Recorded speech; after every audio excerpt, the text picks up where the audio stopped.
भारत के इतिहास के सबसे बड़े योद्धाओं की सीरीज के दूसरे भाग में आपका स्वागत है। आज के इस वीडियो में हम आपको हमारे महान देश के कुछ और सिपह सालारों के नाम और उनकी वीरता की गाथा बताने जा रहे हैं। ये वो वीर थे जिन्होंने कभी हार नहीं मानी। ये सभी योद्धा एक सपने को लेकर चले थे और उसे पूरा करने के लिए इन्होंने किसी भी संकट की परवाह नहीं की। दोस्तों, इस वीडियो के अंत में जिस वीर योद्धा के बारे में हम आपको बताने जा रहे हैं, उनका नाम सुनकर आपको बहुत हैरानी होगी, क्योंकि उस योद्धा का नाम आपने वैसे तो बहुत बार सुना होगा, लेकिन कैसे हम उसे योद्धाओं की श्रेणी में रख रहे हैं, ये जानकर आप अचंभित जरूर होंगे।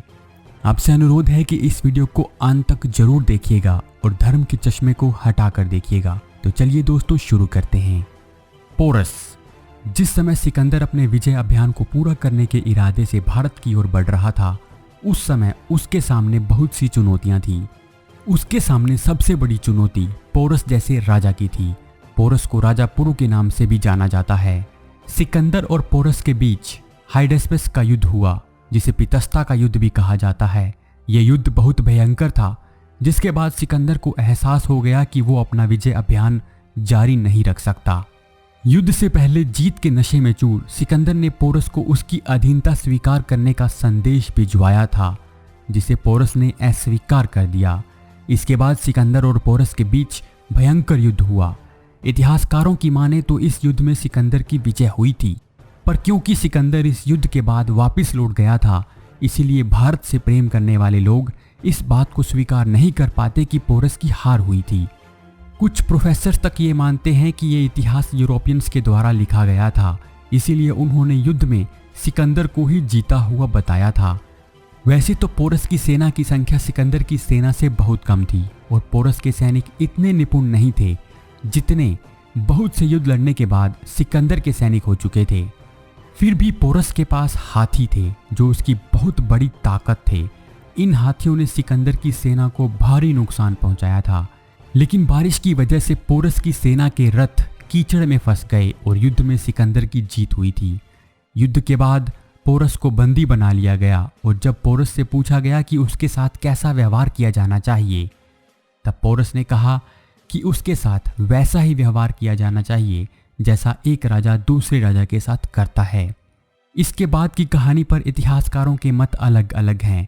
कुछ इतिहासकार मानते हैं कि पोरस और सिकंदर में मित्रता हो गई थी और पोरस ने सिकंदर के अधीन शासन करना स्वीकार कर लिया था। वहीं कुछ लोग मानते हैं कि सिकंदर ने पोरस का वध कर दिया था। छत्रपति शिवाजी महाराज।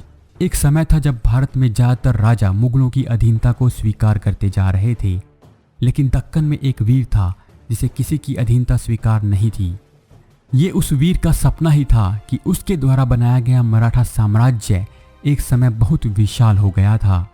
उस वीर योद्धा का नाम था छत्रपति शिवाजी महाराज। शिवाजी के पिता बीजापुर सल्तनत में सेना के कमांडर थे, लेकिन शिवाजी को किसी की अधीनता स्वीकार नहीं थी। उन्होंने छोटी सी आयु में ही अपने आसपास के लोगों को साथ मिलाकर अपनी सेना बना ली थी। वो जानते थे कि उनके पास इतनी बड़ी सेना नहीं कि वो सीधा किसी से मुकाबला कर सकें, इसीलिए उन्होंने छापामार युद्ध प्रणाली का सहारा लिया।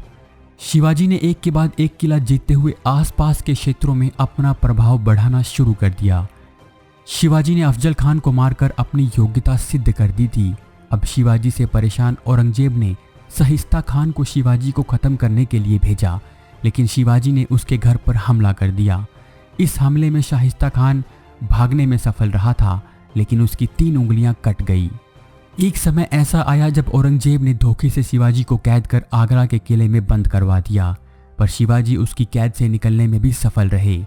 इसके बाद मराठाओं की तरफ से शिवाजी को छत्रपति घोषित कर उनका राज्याभिषेक किया गया।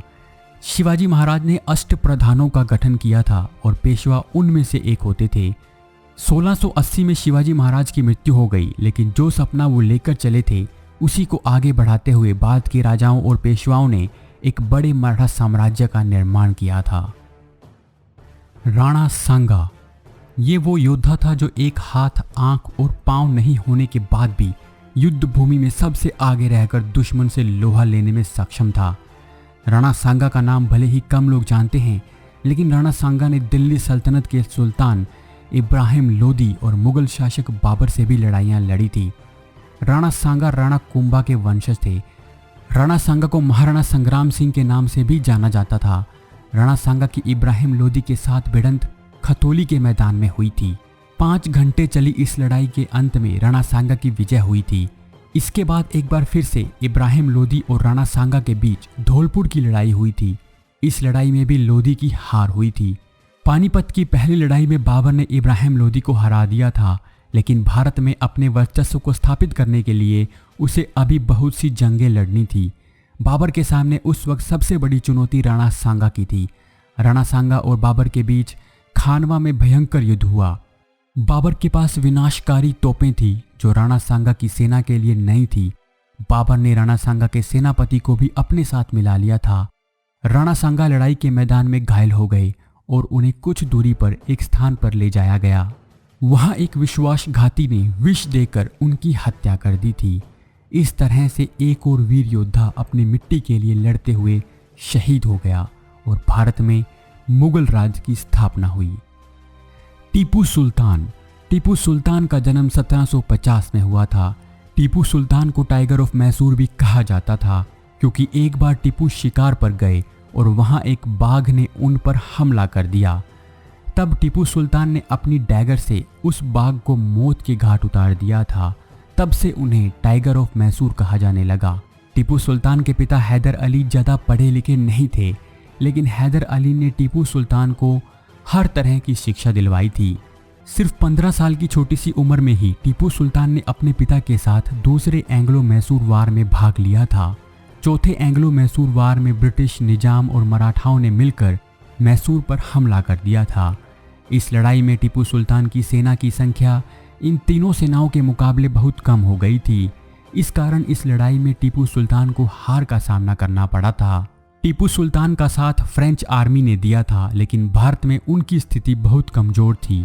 चौथी एंग्लो मैसूर वार के समय जब फ्रेंच आर्मी ने टीपू सुल्तान से कहा कि अगर आप बचकर निकलना चाहते हैं तो हम आपको मैसूर से निकालने में मदद कर सकते हैं, तब टीपू सुल्तान ने कहा था कि हजारों साल बकरी की तरह जीने से अच्छा है मैं एक दिन टाइगर की तरह जीऊं। भले ही चौथे एंग्लो मैसूर वार में टीपू सुल्तान की हार हुई थी, लेकिन टीपू सुल्तान ने अंग्रेजों को नाकों चने चबवा दिए थे। टीपू सुल्तान को पहला रॉकेट मैन भी कहा जाता है। डॉक्टर APJ अब्दुल कलाम ने अपने एक भाषण में भी इस बात का जिक्र किया था। टीपू सुल्तान की हार के बाद उनके आर्मी के रॉकेट्स को अंग्रेजों के द्वारा लंदन के रॉयल आर्टिलरी म्यूजियम में डिस्प्ले भी किया गया था। रॉकेट्स बनाने की ये तकनीक हैदर अली के वक्त से ही शुरू कर दी गई थी और बाद में टीपू सुल्तान ने इसे आगे बढ़ाया था। टीपू सुल्तान के राज में मैसूर के पास धन की कोई कमी नहीं थी और अकेले मैसूर की पर कैपिटा इनकम ब्रिटेन और नीदरलैंड से भी ज़्यादा थी। टीपू सुल्तान के समय में मैसूर में सभी धर्मों के लोग मिलकर रहते थे।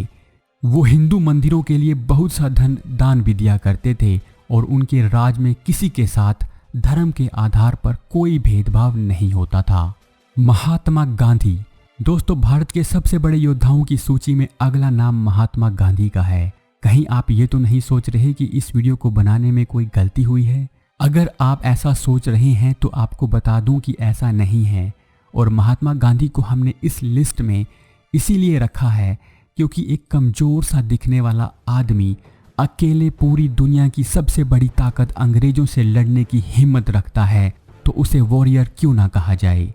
वॉरियर का मतलब सिर्फ हिंसा या युद्ध में लड़ने वाले किसी इंसान से नहीं होता, बल्कि वॉरियर वो होता है जो बिना डरे गलत के खिलाफ आवाज़ उठाने की हिम्मत रखता है। दुबले पतले शरीर के गांधी ने ना सिर्फ अंग्रेजों के जुल्मों के खिलाफ आवाज़ उठाई, बल्कि उन्हें देश छोड़ने पर मजबूर भी कर दिया। यहाँ पर हम दूसरे किसी क्रांतिकारी की भूमिका को कम करके नहीं आंक रहे और आगे आने वाले वीडियो में हम उन्हें भी शामिल करेंगे। लेकिन अगर बात करें गांधी की, तो उनके चलाए आंदोलनों ने अंग्रेजों की चूलें हिला दी थी। उस वक्त भारत पर अंग्रेजों का राज था, मतलब कानूनी रूप से हम अंग्रेजों के अधीन थे।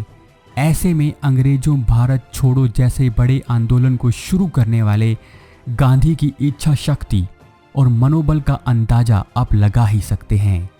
आज के समय में जब हमारे लोगों की सरकार में ही कोई भूखमरी बेरोजगारी दूर करने की बात करता है तो उसके साथ कैसा व्यवहार किया जाता है ये हम सब जानते हैं।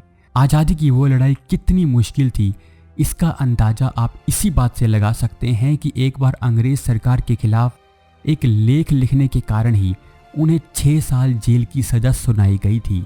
गांधी जी ने बहुत बार आमरण अनशन भी किया, जिससे अंग्रेजी हुकूमत को एहसास हो गया कि उन्हें भारत छोड़कर जाना ही पड़ेगा। तो दोस्तों, ये थी भारत के सबसे महान योद्धाओं की गाथा। और किस योद्धा के बारे में आप हमसे जानना चाहते हैं, आप हमें कमेंट करके ज़रूर बताएं। आपसे फिर मुलाकात होगी एक और वीडियो के साथ। नमस्कार।